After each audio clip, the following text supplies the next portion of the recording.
الحمد لله رب العالمين، والصلاة والسلام على سيد الأنبياء والمرسلين، وعلى آله وأصحابه أجمعين. أما بعد، فأعوذ بالله من الشيطان الرجيم. بسم الله الرحمن الرحيم. يا أيها الذين آمنوا اتقوا الله ولتنظر نفس ما قدمت لغد واتقوا الله إن الله خبير بما تعملون. صدق الله مولانا العظيم، صدق وبلغنا رسوله النبي الأمي الأمين الحبيب الكريم. درود پاک. اللهم صل على سيدنا ومولانا محمد وعلى آل سيدنا ومولانا محمد وبارك وسلم عليه. الصلاة والسلام عليك يا سيدي يا رسول الله، وعلى آلك وأصحابك يا حبيب الله. حمد و صلاۃ کے بعد قابل احترام حضرات علماء کرام، بالخصوص میزبانان ذی وقار عزت مآب عزیز مکرم جناب پیر نور احمد شاہ صاحب، پیر ظہور احمد شاہ صاحب، پیر محمد شاہ صاحب، دیگر برادران اسلام، بزرگوں، دوستوں، عزیزوں، آپ اور میں ایصال ثواب کی محفل میں حاضر ہیں۔ ہم سب جانتے ہیں کہ جس زندگی میں ہم آج ہیں یہ دنیاوی زندگی ہے، اور ہمارا ایمان ہے کہ آخرت قائم ہوگی، اور آخرت والی زندگی اس کے مقابلے میں بہت بڑی ہے۔ یہ زندگی فانی ہے، آخرت والی زندگی باقی ہے۔ یہ عارضی ہے، وہ دائمی ہے۔ یہ چند روزہ ہے، وہ ہمیشہ کے لیے ہے۔ لہذا عقل مندی یہ ہے کہ اس زندگی میں رہ کر اس زندگی کی تیاری کی جائے۔ یہ زندگی جتنی بھی لمبی ہو جائے، دوستان ذی وقار بہت سکڑی ہوئی ہے آخرت کے مقابلے میں۔ قرآن کریم میں آتا ہے کہ آخرت کا ایک دن 50,000 سال کے برابر ہوگا۔ یہاں آج کل زندگی 100 سال، 125 سال، 150 سال ہو جائے تو کہتے ہیں یہ جی طویل العمر آدمی ہے، بہت جی لمبی عمر ہے۔ لیکن دوستان ذی قدر 150 سال یا 200 سال اس کی کیا حیثیت ہے اس زندگی کے سامنے جس کا ایک دن 50,000 سال سے۔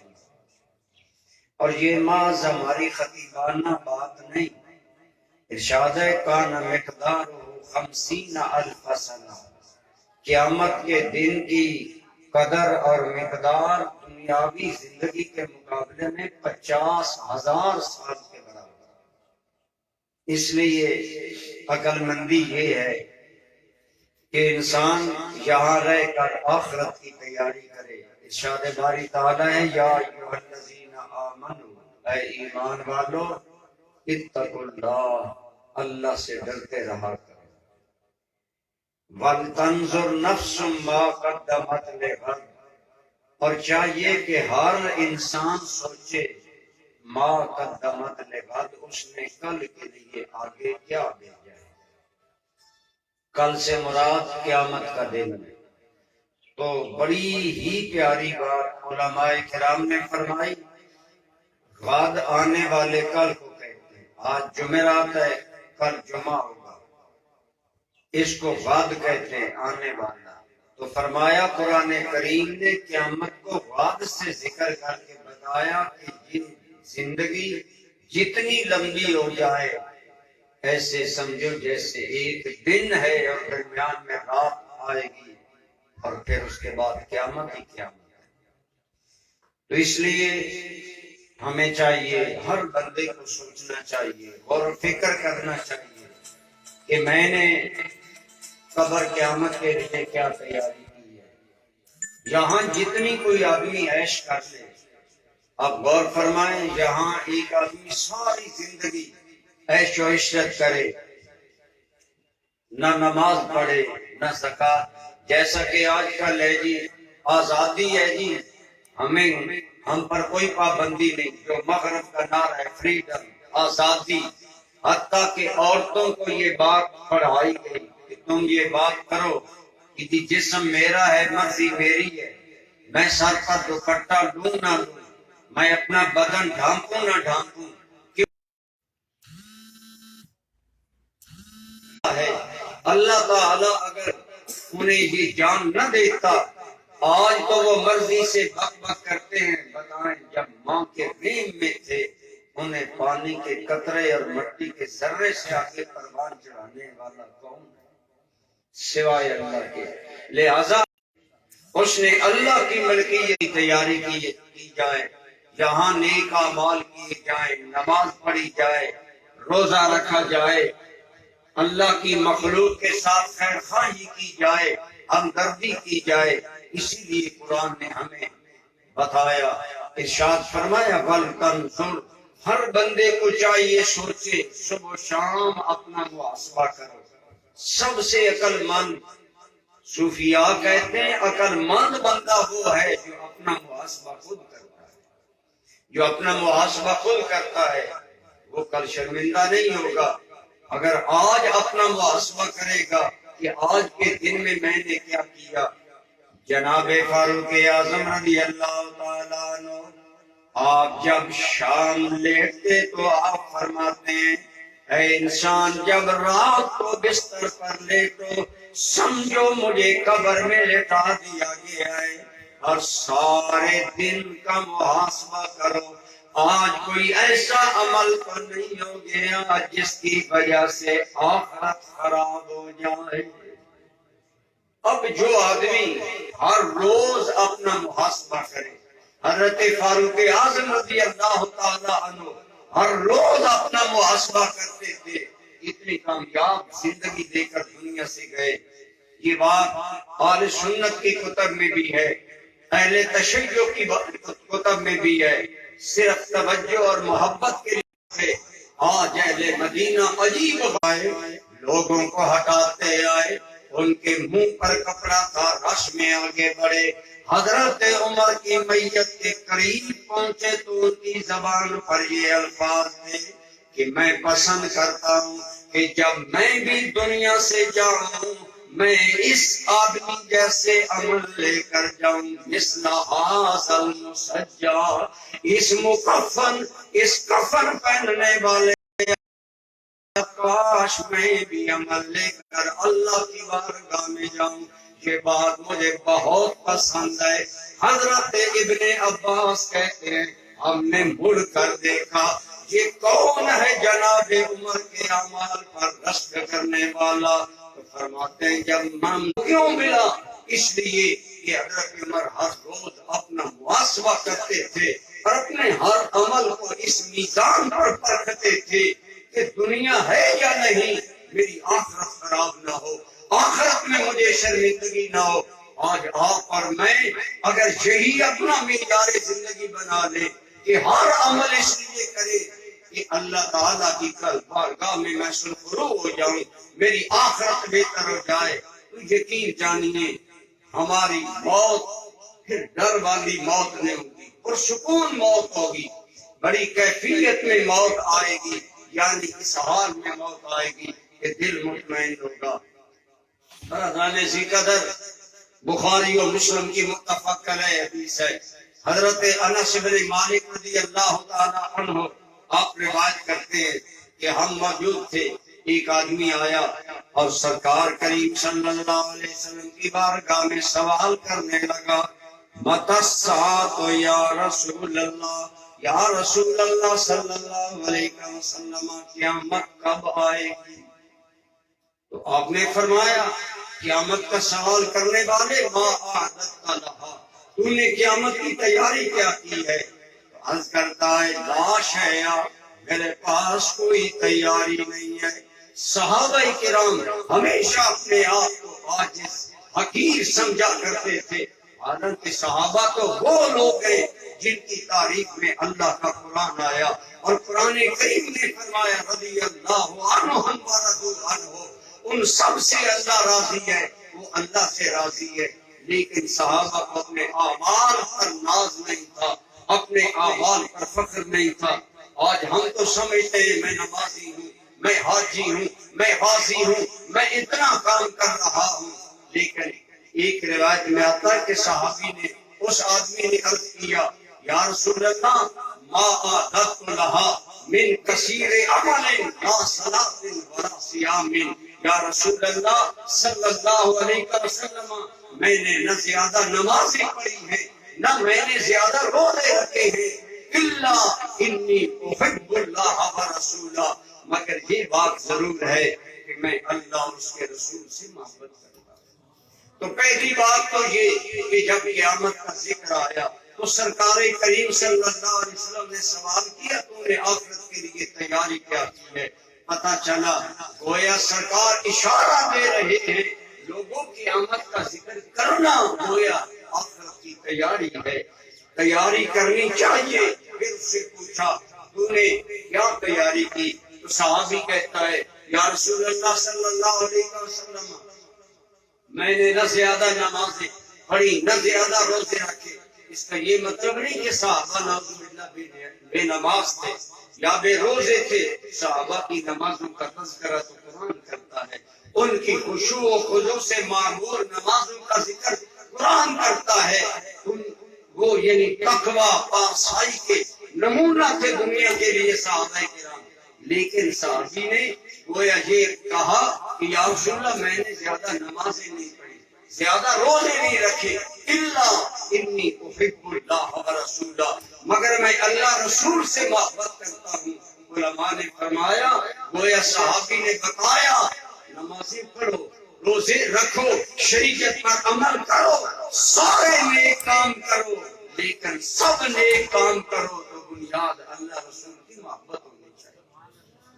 آج بہت سے لوگ صرف اعمال کی کثرت پر توجہ دیتے ہیں، لیکن یقین جانیے جو بھی عمل محبت سے کیا جائے حقیقت میں وہ اللہ کی بارگاہ میں درجہ رکھتا ہے۔ آپ فرمائیں، اگر ایک آدمی زکات دیتا ہے لیکن زکات کو جرمانہ سمجھتا ہے، کیا زکات دینے کا کوئی فائدہ ہے؟ اس کے منہ پر مار دی جائے گی۔ اگر ایک آدمی نماز پڑھتا ہے لیکن مجبوری کی پڑھتا ہے، یا کہ لوگ مجھے کہیں نمازی ہے، اس کی نماز کی کوئی حیثیت نہیں۔ اسی لیے بزرگان دین فرماتے ہیں، ساری شریعت پر عمل کرو لیکن بنیاد محبت پر۔ محبت کی وجہ سے جب کوئی عمل کیا جاتا ہے وہ رب کی بارگاہ میں قبول ہوتا ہے۔ اقبال نے کیا حسین بات کی تھی کہ عشق پر اعمال کی بنیاد رکھ، عقل کو تنقید سے فرصت نہیں، عقل تو تنقید کرتا ہے، عقل تو کیڑے نکالتا ہے، عقل تو حجت بازیاں کرتا ہے۔ آج امت میں اختلاف ہے ہی اس لیے کہ امت عقل کے پیچھے چل پڑی ہے۔ اگر امت کی بنیاد عشق خدا اور عشق مصطفیٰ پر ہوتی، بے لوث محبت پر ہوتی، یہ اختلافات، یہ لڑائیاں، یہ بے چینیاں، یہ بے سکونیاں ہماری زندگی میں نہ ہوتی۔ اس لیے جو بھی عمل کیا جائے جب اس کی بنیاد محبت ہو تو اس کا اجر ملے گا۔ اس لیے جو بھی کام ہم کریں محض اللہ رسول کی محبت میں کریں، اور جس عمل کی بنیاد اللہ رسول کی محبت ہوتا ہے، خدا کی قسم اللہ کی بارگاہ میں جلد قبول ہوتا ہے۔ اور اسی پر اجر ملتا ہے۔ حضور نبی رحمت صلی اللہ علیہ وسلم نے چند صحابہ کو ایک مہم پر بھیجا اور ایک صحابی کو ان کا امیر بنایا۔ اسلامی تعلیمات یہی ہے، جب سفر کرو کسی ایک آدمی کو اپنا امیر بنا لو، اس کی قیادت میں چلو۔ سرکار صلی اللہ علیہ وسلم نے ایک آدمی کو ان کا امیر بنایا، فرمایا تم انہیں نمازیں بھی پڑھانا اور تم ان کے امیر۔ صحابہ مہم پر چلے گئے، لیکن جب واپس آئے تو عموماً ایسا ہوتا ہے کہ امام اور مقتدی میں بعض باتوں پر تھوڑا تھوڑا اختلاف ہوتا ہے۔ صحابہ کرام نے حضور کی بارگاہ میں ایک شکایت لگائی تو صحابی سنیے وہ کیا شکایت تھی۔ شکایت یہ تھی کہ یا رسول اللہ صلی اللہ علیہ وسلم، یہ آدمی جب بھی نماز پڑھاتا ہے اور قرآن کی قرات کرتا ہے لیکن آخر میں سورہ اخلاص ضرور پڑھتا ہے۔ مثلاً کہیں سے قرات کی نماز میں لیکن سورہ اخلاص ہر نماز میں پڑھتا ہے۔ اب صحابہ کے لیے یہ نئی بات تھی کہ سورہ اخلاص ضرور پڑھی جائے۔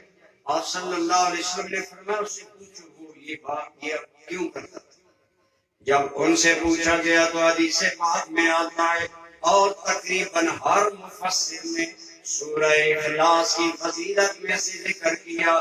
جب اس صحابی سے سوال کیا گیا اے صحابی تم ہر نماز میں سورہ اخلاص آخر میں کیوں پڑھا کرتے تھے، صحابی نے کیا جواب دیا؟ اس نے کہا یا رسول اللہ صلی اللہ علیہ وسلم وجہ یہ ہے، ایک روایت میں کہ صحابہ کو اس نے جواب دیا اور کہا فیہ صفت الرحمن، اے لوگو سورہ اخلاص میں رحمان کی صفت بیان کی گئی ہے۔ اللہ بے نیاز ہے، اللہ کی کوئی اولاد نہیں، کوئی ماں باپ نہیں، کوئی شریک، کوئی ہمسر مد مقابل نہیں۔ سورہ اخلاص میں اللہ کی بہت تعریفیں کی گئی ہیں، اس لیے یہ سورت مجھے پسند ہے اور میں سورت سے محبت کی وجہ سے اسے ہر نماز میں پڑھا کرتا ہوں۔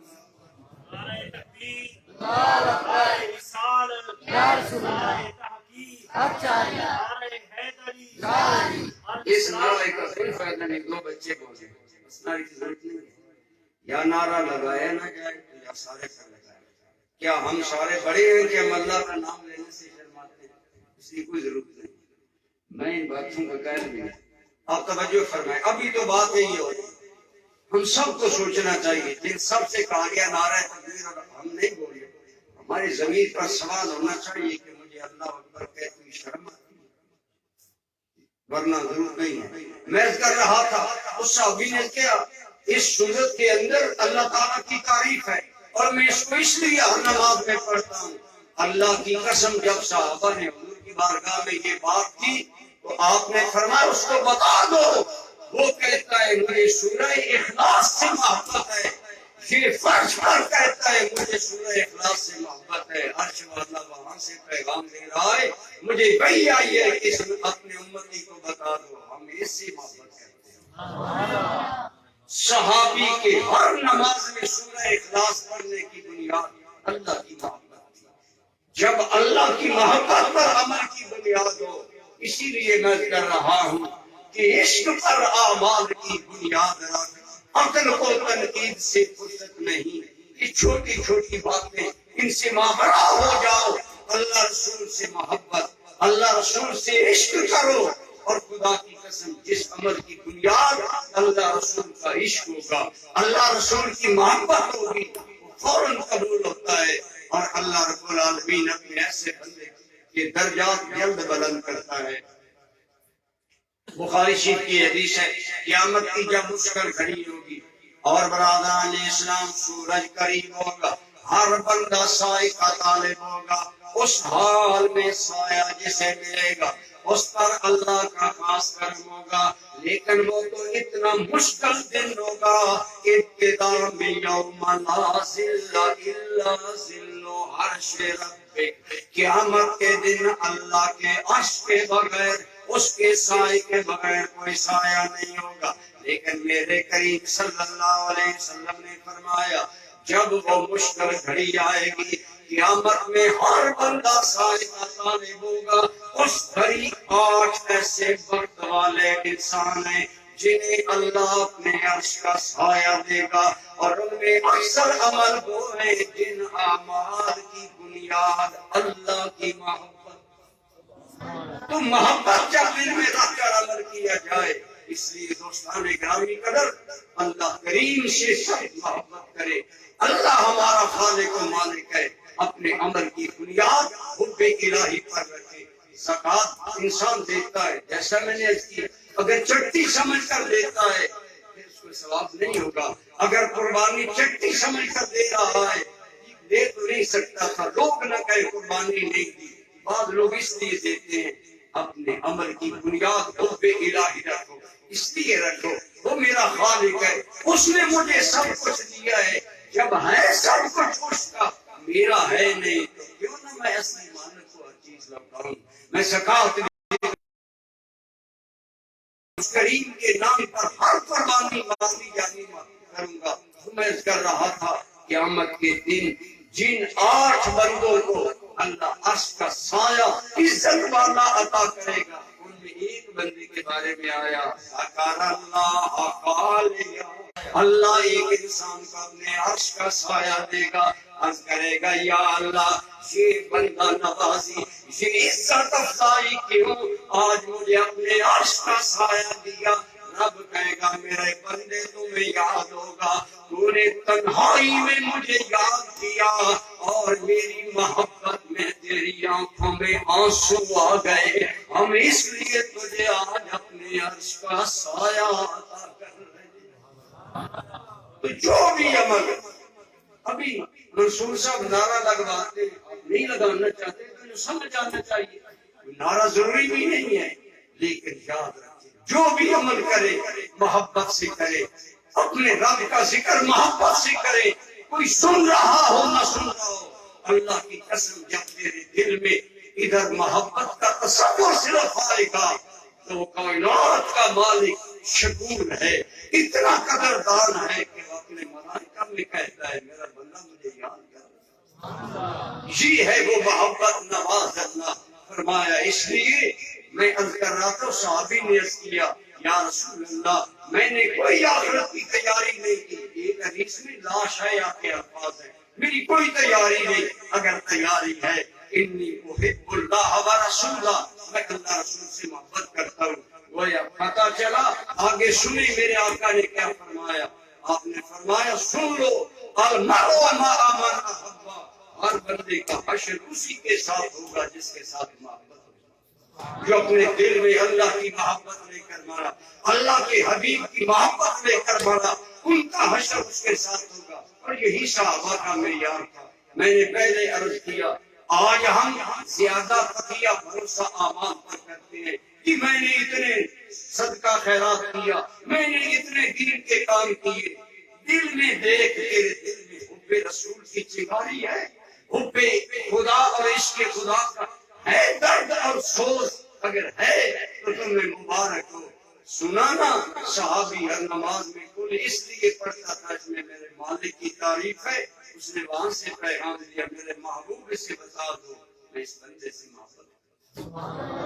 عشق کی ایک جست نے طے کر دیا قصہ تمام، اس زمین و آسمان کو بے قرار سمجھا تھا میں، اگر چاہتا ہے تیری اور تیرے رب کی دوریاں مٹے، دل میں حب الہی بسا لے، حب خدا بسا لے، حب مصطفیٰ بسا لے۔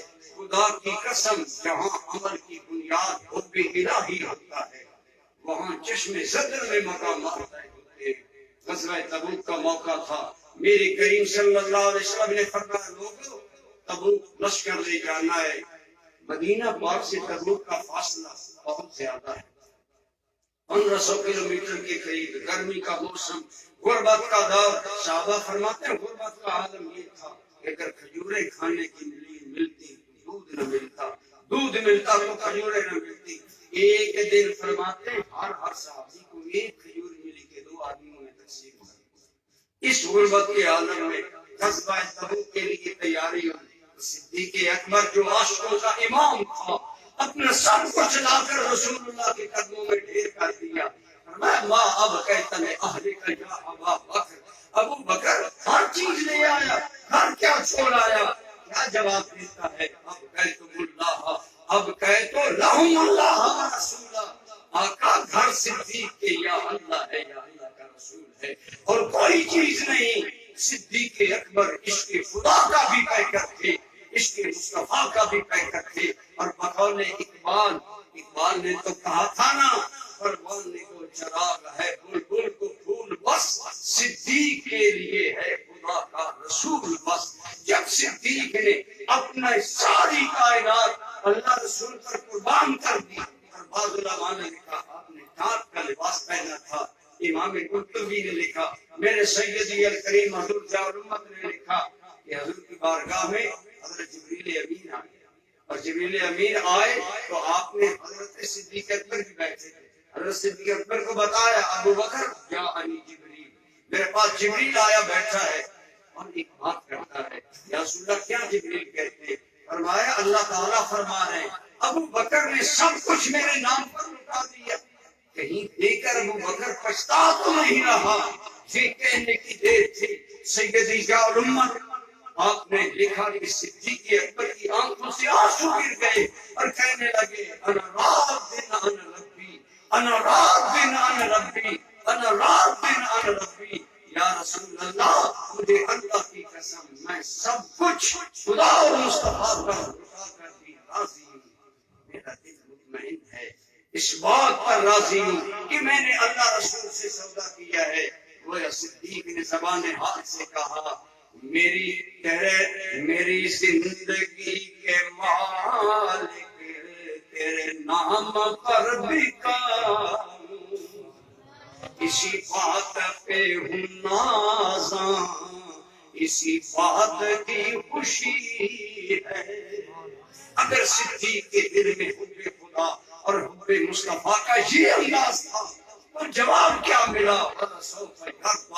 لوگوں ان قریب خدا بھی صدیق سے راضی ہو جائے گا۔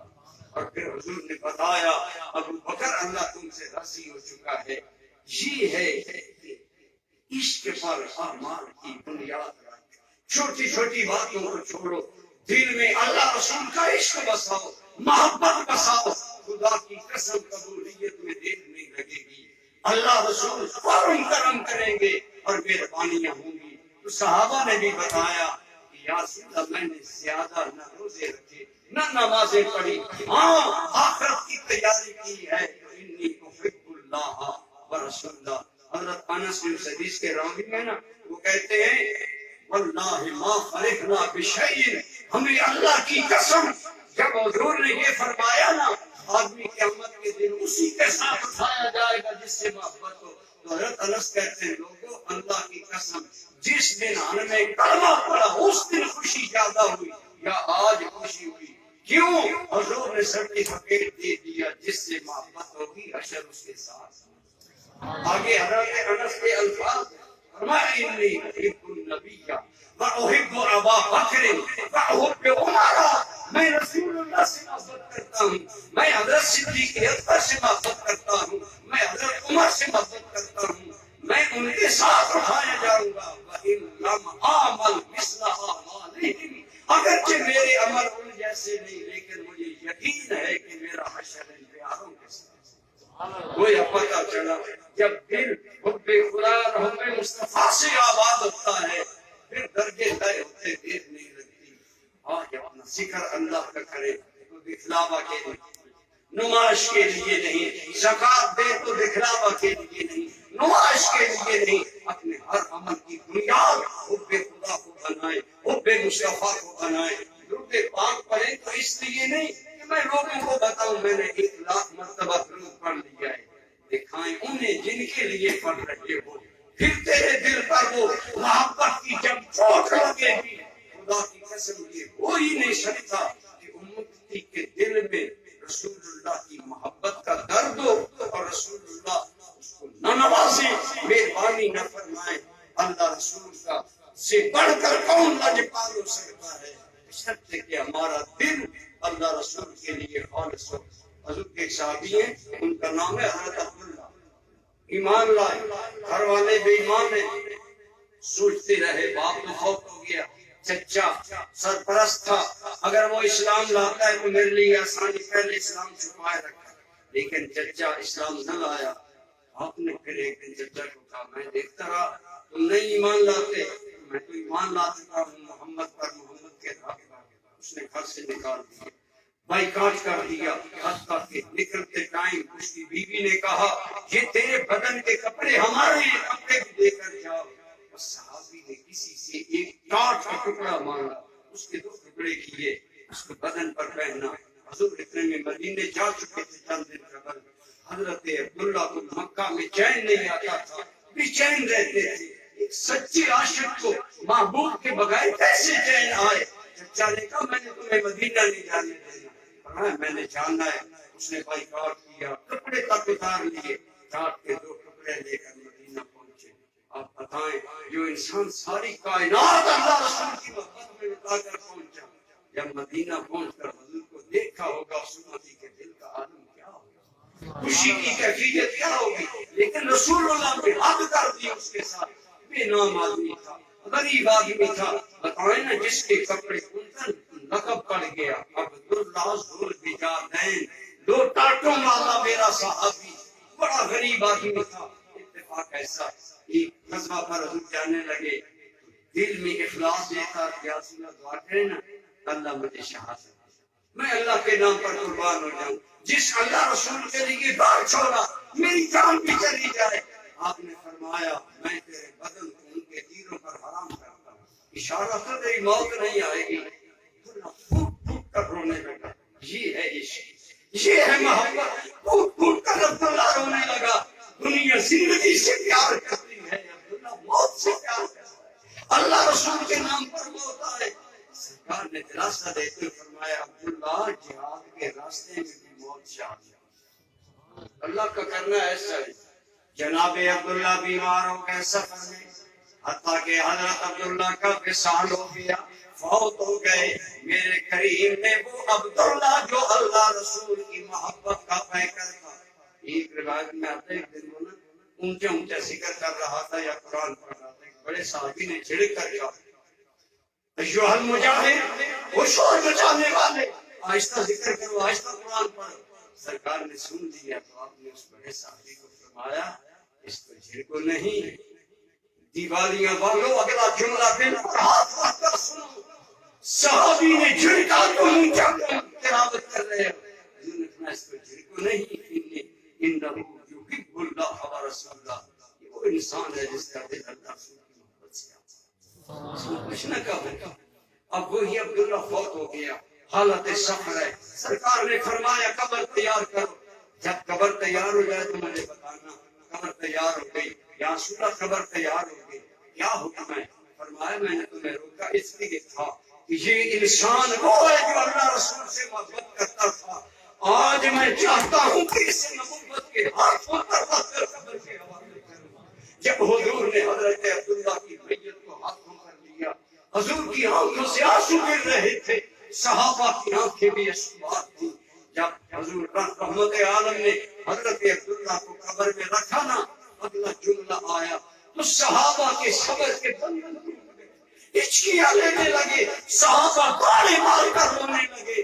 حضور نبی رحمت نے جب حضرت عبداللہ کو قبر میں رکھا تو عرض کیا ہے میرے مالک یہ میرا عبداللہ تیری بارگاہ میں آ رہا ہے، میرے مولا انا راضٍ عن عبداللہ فردانو، اے مولا میں مصطفیٰ بھی عبداللہ سے راضی ہوں، تو بھی عبداللہ سے راضی ہوں۔ جب یہ حضور کے منہ سے جملے نکلے، بڑے بڑے صحابہ خدا کی قسم ہچکیاں بن گئی، زاروں کے تار رو رہے تھے۔ راوی صحابی کہتا ہے وَكُنَّا نَوَدُّ أَن نَّكُونَ مَعَهُ، اور ہم میں سے ہر بندہ رو کر یہ خواہش کر رہا تھا کاش آج قبر میں جانے والا میں ہوتا جسے اپنی رضا کی خوشخبری آمنہ کا نام سناتا۔ عشق کی ایک جست نے طے کر دیا قصہ تمام، اس زمین و آسمان کو بے قرار سمجھاتا ہے۔ اللہ تیرے درمیان، تیرے نبی اور تیرے درمیان کوئی دوریاں نہیں، تیرے دل کی دوریاں ہیں، ادھر سے تو کرم ہی کرم ہے، کرم ہی کرم ہے۔ ایک بزرگ ہوئے ہیں، ان کا نام تھا حضرت ابو بکر شبلی. یہ اللہ کے عاشق تھے، اللہ کی عشق کی مستی میں مست رہتے تھے. ہم لوگوں سے ملتے نہیں تھے، لوگ انہیں مجنون پاگل سمجھتے، بچے ان کے پیچھے تالیاں بجاتے، لیکن ابو بکر اپنے عشق میں مست تھا. کیوں؟ وہ عالم سے کرتی ہے بیگانہ دل کو عجب چیز ہے لذت آشنائی. حضرت ابو بکر شبلی رحمۃ اللہ تعالی علیہ کا نام صوفیاء میں ایک سند ہے. ابو بکر بن مجاہد ایک بزرگ تھے، وہ بہت بڑے عالم تھے اور بچوں کو کتابیں پڑھاتے تھے. ایک دن اپنے بچوں کو کتابیں پڑھا رہے، سبق پڑھا رہے، اسی دوران ابو بکر شبلی گزرے. تو ابو بکر شبلی کا منہ ابو بکر بن مجاہد کی طرف ہو گیا، یعنی انہیں ملنے کے لیے آئے. چوں ہی ابو بکر شبلی حضرت ابو بکر بن مجاہد کی طرف متوجہ ہوئے نا، تو انہیں دیکھ کر ابو بکر بن مجاہد نے سبق پڑھانا چھوڑ دیا. استاد العلماء تھے، وقت کے بہت بڑے علامہ مدار تھے، کتابیں چھوڑ دی اور فوراً کھڑے ہو گئے. کھڑے ہو کر اٹھ کر حضرت ابو بکر شبلی کا استقبال کیا اور استقبال کے بعد گلے سے لگایا، ان کے ماتھے پر بوسہ دیا اور انہیں پکڑ کر اپنی مسجد پر بٹھایا. اپنے طالب علم حیران ہوئے، جس بندے کو لوگ پاگل کہتے ہیں ہمارے استاد العلماء سے اپنی مسجد پر بٹھا رہے ہیں. بس آنے جی قدر جب حضرت ابو بکر شبلی چلے گئے نا، اب طلباء جو ہوتے ہیں ان کی زبان میں تنقید کے تیر ہوتے ہیں، برس پڑے. حضرت اس آدمی کو لوگ مجنون سمجھتے ہیں، آپ نے اتنا احترام کیا. آپ نے فرمایا ٹھیک ہے تم پڑھو، سبق پڑھتے ہیں. لیکن انہوں نے جب تکرار کیا، اصرار بڑھا ان کا، تو جو جواب حضرت ابو بکر بن مجاہد نے دیا وہ جواب سنے. بہت سے علماء نے یہ لکھا اور مولانا زکریا صاحب نے بھی فضائل درود میں اس کو لکھا. انہوں نے جواب دیا، وہ میرے بچوں، میں نے جو کچھ ابو بکر شبلی کے ساتھ کیا ہے، اللہ کی قسم میں نے خواب میں رسول اللہ کو وہی کرتے دیکھا. پھر جواب دیا، فرمایا خواب مجھے زیارت ہوئی، حضور نبی کریم صلی اللہ علیہ وسلم کی حضور کی کچہری دربار لگا ہوا ہے. ابو بکر شبلی اسی طرح حضور کی بارگاہ میں آئے. حضور نبی رحمت نے یہی سلوک کیا، انہیں گلے لگایا، ان کے ماتھے پر بوسہ دیا اور خواب میں انہوں نے فرمایا اگلی بات سنو. پوچھا گیا محفل میں یا رسول اللہ صلی اللہ علیہ وسلم ابو بکر شبلی سے اس سلوک کی وجہ کیا ہے؟ آپ نے فرمایا یہ ابو بکر شبلی ہر فرض نماز کے بعد یہ آیت کریمہ قرآن کی پڑھتا ہے. کون سی آیت؟ لَقَدْ جَاءَكُمْ رَسُولٌ مِّنْ أَنفُسِكُمْ عَزِيزٌ عَلَيْهِ مَا عَنِتُّمْ حَرِيصٌ عَلَيْكُمْ بِالْمُؤْمِنِينَ رَءُوفٌ رَحِيمٌ فَإِن تَوَلَّوْا فَقُلْ حَسْبِيَ اللَّهُ لَا إِلَٰهَ إِلَّا هُوَ عَلَيْهِ تَوَكَّلْتُ وَهُوَ رَبُّ الْعَرْشِ الْعَظِيمِ. اس کے اندر دونوں چیزوں کا بیان ہے. آدھے حصے میں اللہ کی وحدانیت اور عظمت کا بیان ہے اور دوسری آیت کے اندر رسول اللہ کی شفقت و کرم کا ذکر ہے جو اللہ نے ہمارے عمل کو بنا کر بھیجا. اے لوگوں تمہارے پاس وہ رسول آ گیا جو اتنا مہربان ہے، جو چیز تمہیں تکلیف میں ڈالے وہ میرے محبوب کو ناگوار گزرتی ہے، اور میرا حبیب ساری کائنات کے انسانوں کی نجات کے لیے بڑا حریص ہے. اور یہ دل درد مند مصطفیٰ کا عالم عام لوگوں کے ساتھ اگر یہ ہے تو بالمومنین رؤوف الرحیم، ایمان والوں کا تو میرا نبی رؤوف بھی ہے، میرا نبی رحیم بھی. دوست اللہ کے نام، دو اللہ کے صفاتی نام اگر کسی نبی کے لیے استعمال ہوئے تو وہ صرف ہمارے یہاں ہے. وہ ہمارے مولا ہے، وہ ہمارے سید و سرور ہے. اس آیت میں غایت درجہ نبی پاک کی محبت، شفقت، کرم اور مہربانی کا ذکر ہے. تو حضور نے خواب میں فرمایا، مولانا صاحب نقل کرتے ہیں کہ اے پوچھنے والوں، یہ ابو بکر ہر فرض نماز کے بعد یہ آیتیں پڑھتا ہے اور پھر میری بارگاہ میں صیغہ ندا کے ساتھ سلام پڑھتا ہے، صلی اللہ علیہ یا محمد محمد صلی اللہ علیہ یا محمد. گویا پتہ چلا درود تو ہم بھی پڑھتے ہیں لیکن ابو بکر شبلی کے پڑھنے کا انداز محبت کا تھا، عشق کا، پیار کا تھا. رسول اللہ نے یہ مہربانی کی. جو بھی محبت پر اپنے عمل کی بنیاد رکھتا ہے خدا کی قسم دونوں جہانوں میں نوازا جاتا ہے. دعا ہے اللہ تعالیٰ آپ کو اور مجھے شریعت کے احترام کے ساتھ ساتھ آخرت کی تیاری کے لیے اللہ ہمارے دلوں کو اپنی اور اپنے محبوب کی محبت سے آباد کرے. بس میں تو اتنا ہی کہوں گا کہ ذرہ عشق نبی از حق طلب، سوز صدیق و علی از حق طلب. وما علیہ